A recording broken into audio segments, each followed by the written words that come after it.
কক্সবাজারের পরিস্থিতি জানতে চাই, সেখান থেকে আমাদের সাথে যুক্ত হয়েছেন সহকর্মী এহসান আল কুতুবী।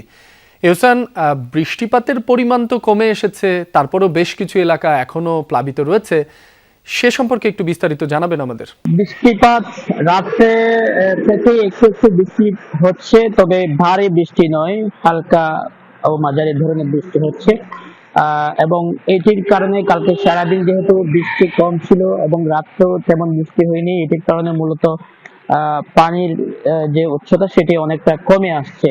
বিশেষ করে কক্সবাজারের চকরিয়া, পেকুয়া, মাতামুহুরী নদীর প্রবাহিত যে পানি বিভিন্ন অঞ্চল প্লাবিত হয়েছে, সেই এলাকাগুলো থেকে একটু একটু হলেও অন্তত কিছুটা মানুষ স্বস্তির নিঃশ্বাস ফেলছে এবং তারা আশা করছে খুব দ্রুত সময়ের মধ্যে পানি নেমে যাবে। আপনি জানেন যে কক্সবাজারের সবচেয়ে বেশি ক্ষতিগ্রস্ত এলাকা হচ্ছে চকরিয়া, পেকুয়া, রামু, ঈদগাহ, তারপর হচ্ছে উখিয়া, টেকনাফ সহ ওখানকার নিম্নাঞ্চল। এই নিম্নাঞ্চলের মানুষগুলো আসলে আজকে টানা প্রায় এক সপ্তাহ ধরেই চরম ভোগান্তিতে আছে।